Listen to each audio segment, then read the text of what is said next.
CageMinds.com. Fight Week RFA 34. It's up in Colorado, just a little north of us. And we got a New Mexico fighter that's going to be heading up there, Jackson Wink representative, Andrew Tenneson, and he's joining us right now. Andrew, as always, thank you for the time. How you feeling?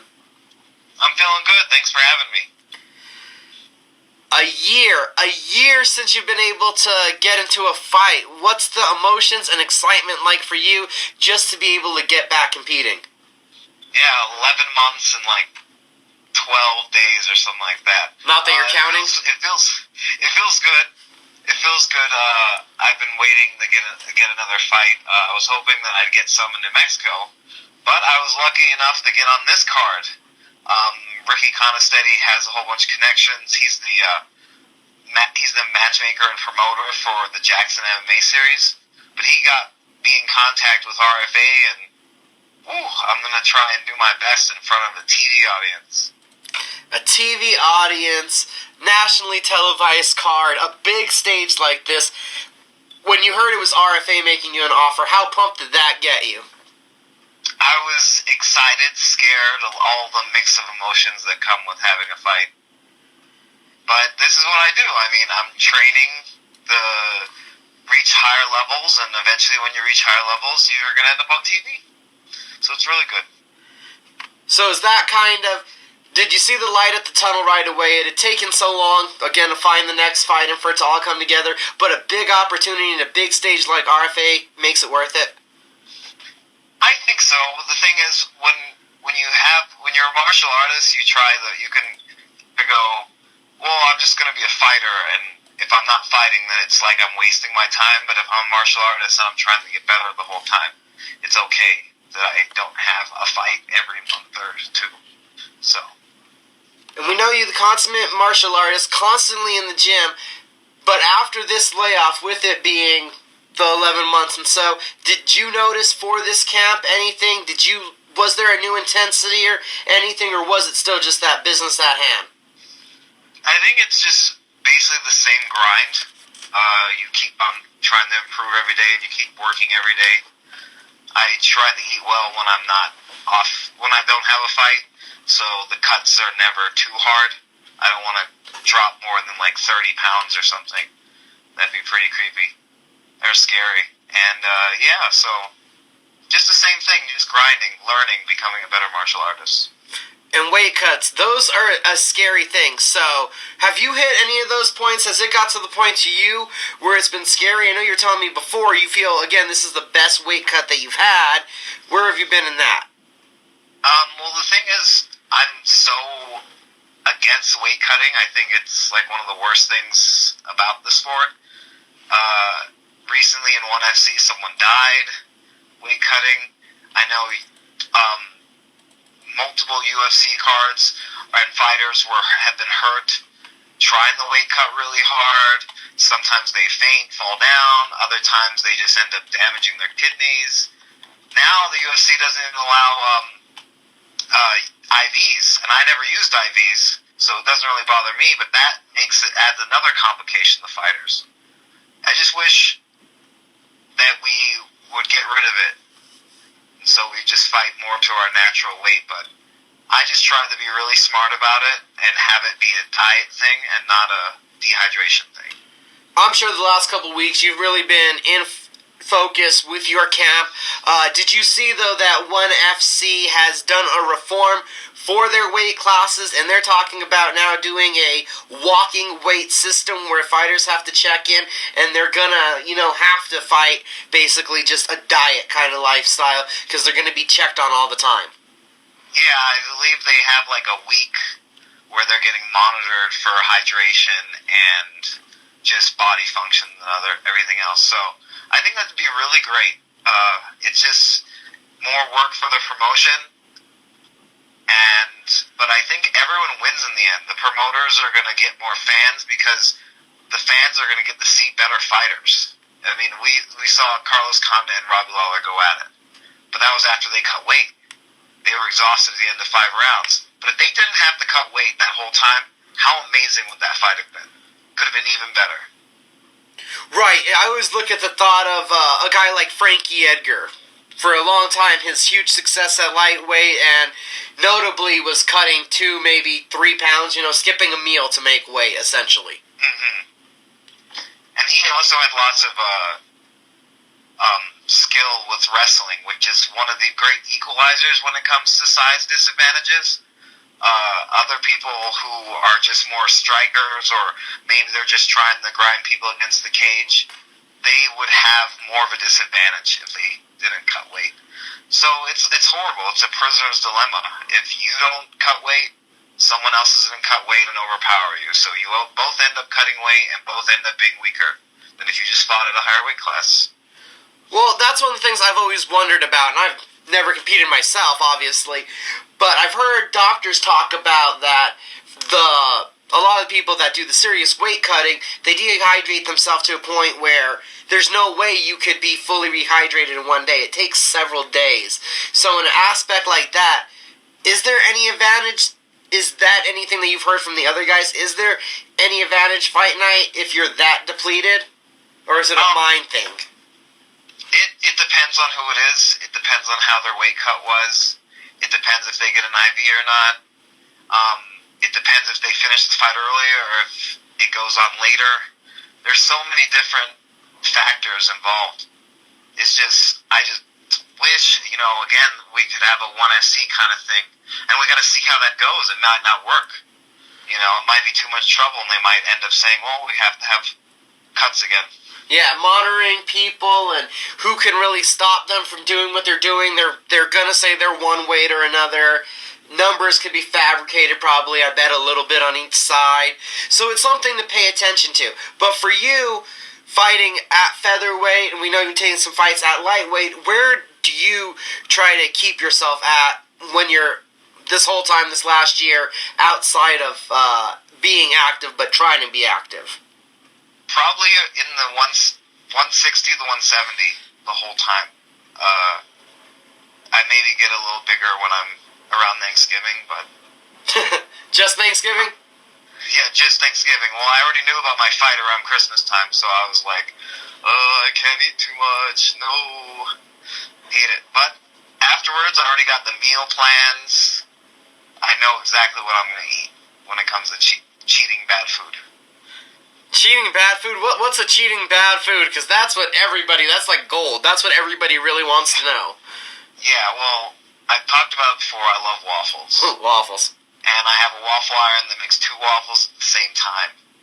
So, just go and get buttermilk pancake mix and mix it with buttermilk and eggs, and bam! Amazing waffles. Put jam in all the squares. Put maple syrup on it. With huevos rancheros on the side. With tons of green chili and bacon.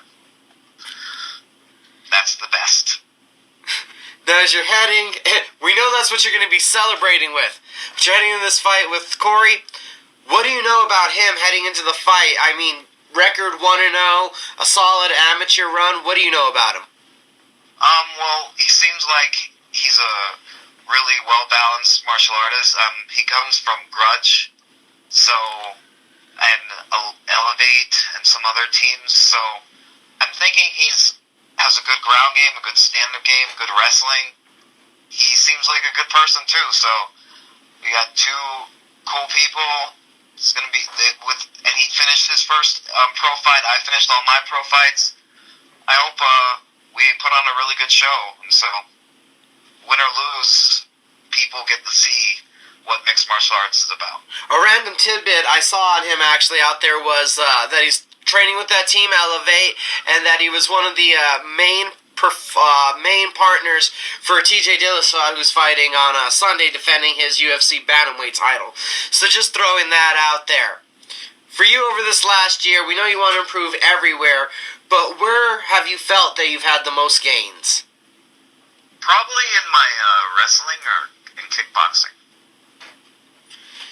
And then, has it been repetition? What's really clicked that you think has helped you take that skill set to another level? I've just been working really hard with Coach Lenny Lovato, who's been a wrestling coach for Valley. Or is it? West Mesa. West Mesa for years and years. So he started teaching at Jackson's. I've been going to his classes. Chad Smith, who has a long wrestling history, he's been teaching wrestling classes too. So just really working with them, you know. I'm still only on my first pair of wrestling shoes, so I'm not that into it. But maybe I'll get a new one if I win my fight, because I don't have enough money. And then how do you feel you're getting with that? Because we know all the wins are coming by submission, and you were someone that likes to play off your back a little bit, and you started all of your martial arts, I believe you've stated before, began with the grappling. So now where do you feel the wrestling is taking it? I believe I'm still a little too one-dimensional. So hopefully with the wrestling and kickboxing, I'm more well-rounded than I was before. So have you felt that you're one-dimensional in the fights and on a lesser level, but just like a ground guy, a Damian Maia aspect, someone that just wants to take it to the ground? Well, my record speaks to that, so I think if you look at it, the best way for me to improve would be to go under the situation or the idea that, hey, I'm not going to get this to the ground. Then what would happen? I feel like if you can stay up with Damian Maia, or I remember Anderson Silva had that fight with Tiles Latus, I think his name is. Yeah. And that guy could not get Anderson down, so it ended up being a snore fest. You know? So, yeah, I want to be well balanced. I want to be able to beat anyone, anywhere. A couple months ago was the last time we got to talk to you, back in August. Been working a lot with the team, and you'd been doing a lot of coaching. So, with a fight coming up, how much have you been able to still be doing your coaching? Well, I'm still teaching at the Jackson's Martial Arts and Fitness Academy, Eubank and Candelaria. Come on down. I teach a fitness class there. I teach technique. I've been training at the pro gym, getting beat up by really good people. So the idea for me is that it's all part of my lifestyle as a martial artist, and just trying to get better. One thing that I really, really enjoy about coaching is that it's more nerve-wracking than fighting, because I have no control. It's all on them. So I'm going to feel even better for my fight now that I get to control my own destiny, so to speak. When you're out there coaching, there's that out of control, but do you ever get that video game feel where you're like, oh, you know, you're moving the parts around and watching it play out? No, it's really about the fighter is going to be doing everything. All I can do is give them a little tidbit of information and hope that they are able to apply it. Maybe when they're in the gym, they can be more of a controlled aspect. There can be more of a controlled aspect, but not in the fight. In the fight, it's just happening. And there's no way that I can react as fast as them. Going out there to Colorado this week, are you going to be driving up there or flying? What works out for you? We're driving. Someone else is driving because I'll be all worn out. I have Tyler Milner, who's also from the Jackson Wing team. He's going to be on the card too, right after me. So he has a really tough fight. I have a really tough fight. But we're going to go together and we're going to have a good time. So does that help when there's someone else also, another teammate on the card, and you have that kind of, you guys are going to have that grind experience together? Well, I feel really good about having him on the team because he's a really cool person, a really good training partner. But we're going to be out of town, and we're not going to be in our home state, so it's going to be a little, like, I don't know, surrounded by the enemy, I guess, even though people in Colorado are pretty cool. So it's going to be good that I'm going to have him and all my corners there. So, how much does that traveling, having that home field disadvantage really matter? I mean, you went up to Colorado and Pueblo, I believe, and fought Prentice Ingram. So that was, I figured, the same situation exactly. It was, but that was a Jackson Series card, so there was lots of Albuquerque fighters there. This one is going to have, just like Tyler and I are going to be the only people from New Mexico, as far as I know. So it's going to be a little different, and if it goes to the judges, which I hope it doesn't, because I hate judges. Well, I don't hate judges, I just hate fights being judged. Then then I might have a disadvantage because of that. From a fighter's perspective, because there's been a lot of, of obvious conversation about this in the wake of Carlos Condit, would you have an idea of what we could do to change the scoring system for fights? I just like fights being judged as a whole, not round by round. I feel like it's a little archaic. If you have two boring and rounds that you barely squeaked by on, but then you have a third round where you completely get destroyed, you should probably lose the fight, because those first two rounds were not as consequential in the whole fight, or they didn't apply as much damage or control as you could have, or as your opponent did in the third round. But unless you have more people judge things 10-8, which are really rare, then you're not going to see that a lot. Yeah, the scariest part, I would say, about what you just proposed is I believe judges have a hard enough time remembering the first minute of the round compared to a judge having to think as a whole. That's like a scary proposition. It was the same thought as Road FC had proposed a scoring system for landing strikes and for it becoming a scoring thing. And I just thought, well, if you get too many numbers involved, there's going to be a lot of mathematical problems because these judges have enough problems getting 10 and 9s together correctly. Mm-hmm. Well, one thing that could solve that problem or alleviate some other things is that you have an open scoring system. So the first round goes, and then they announce who won the first round. And then the second round goes, they announce who won the second round.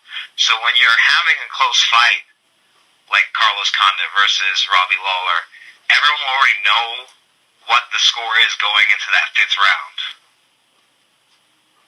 I would definitely be a proponent of that. The more we know, because, again, that fight is a great, marker for all this because I speak for a lot of people. You don't know the third round was won by Lawler until the judges told us, and it feels like that was useful information that could have been known. Mm-hmm. But there's so many different ways you can judge a fight, and in Japan they have Shudo competitions that have one person judging grappling, one person judging the striking. You have K1 that has an open scoring system, or used to, and then you have one FC that judges the whole fight, I believe. You have the unified rules that judge it round by round. It's just all over the place. But the key is, don't go to the judges, and you don't have to deal with it. Just finish the fight, or fight excitingly enough to where there's a real fight going on, and they might finish, sadly, but I mean, at least you know who won. Right, there's all kinds of problems with judging. And talking about all these Asian promotions, it got me thinking.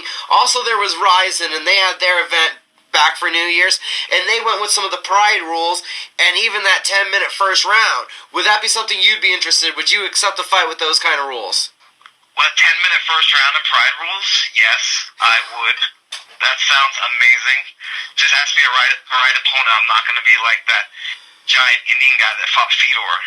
It's like 2-0. And it's like, oh, Fedor has over 30 fights against the greatest in the world. Yeah, I'm not going to fight him. Sorry. There was a reason why the ratings were a lot lower than they expected. I mean, the crowd was satisfied, but those matchups left something to be wondered. But it was nice to see the Pride rules, the ring, the 10-minute first rounds. I thought all of that, in theory, was nice to see. I love 10-minute first rounds. They seem so exciting and more of a... I wouldn't mind a 15-minute round. It just seems more strategic then. You have to balance yourself out. Yeah, this is fun.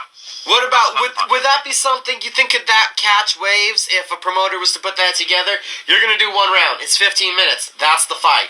Just go right through it, fight straight through. It wouldn't pick up because it doesn't allow commercial breaks. Ha! That's the biggest problem. People love their commercial and bathroom breaks. That's why football is really popular. So, yeah. Things evolve differently, and the sport changes based on what and martial arts in general change based on what the rule set is. I mean, we don't allow downward elbows. We don't allow striking a downward opponent. So we're going to train differently. We're not going to train for that. But as a martial artist, when you're talking about street fighting, you have to train for everything. So, I don't know. It's hard. It's really hard to figure out what the perfect balance between reality, quote unquote reality, and just entertainment. And for you, training at UNM when you first started grappling, that was how many years ago now? 8 or 9.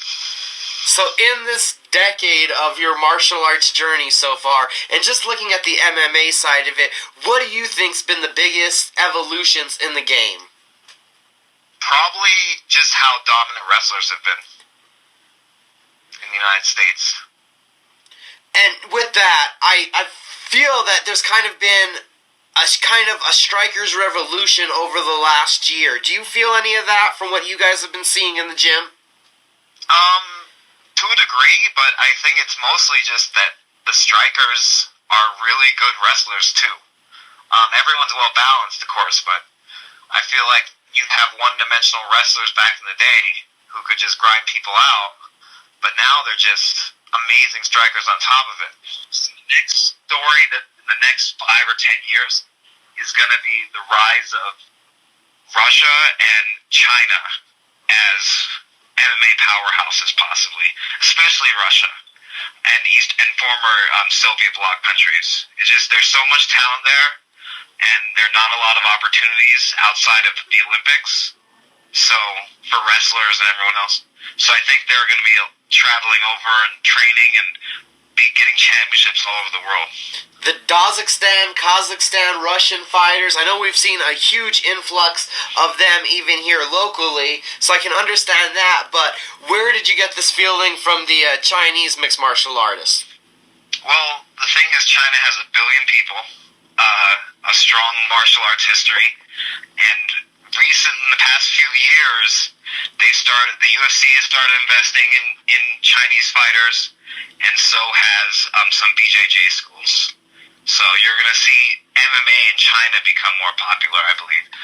The UFC is really pushing that relationship. So that's my educated guess, that we're going to see more Chinese fighters. It's always great getting to talk to Andrew Tenneson. Everybody, AXS TV, it's a big showcase. You got to tune it in early. Believe, Andrew, you're the first fight? I believe I'm the first fight on the televised card, yes. There it is, AXS TV. And we know you want to finish. Ideally, Andrew, are you hungry for that TKO? Because it's been since the amateur run, and the last 3 have ended, 4 with your amateur run have ended via submission. I have no idea how I want the fight to end. I just want it to end as soon as possible, because then I don't get hurt as bad and I get to eat sooner.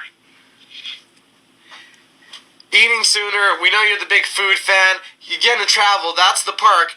Have you already been scouting for where you're looking to eat for a victory meal in Colorado? I've not yet, but I heard there's going to be an after party in Colorado that the promotion has officially. I'm probably going to be going there. They're taking care of us. There are going to be some meal vouchers, so we're going to go and probably get some steak at a steak restaurant. Lots of stuff. So many breweries there too, so much food. And Colorado's like the only state other than New Mexico that actually has green chili, sometimes. Sometimes you're lucky enough to find the right area. Yep. Always great talking to you, Andrew. Who'd you need to thank? Who'd you need to shout out to? I want to shout out to all my coaches, teammates at Jackson Wink. You guys are amazing.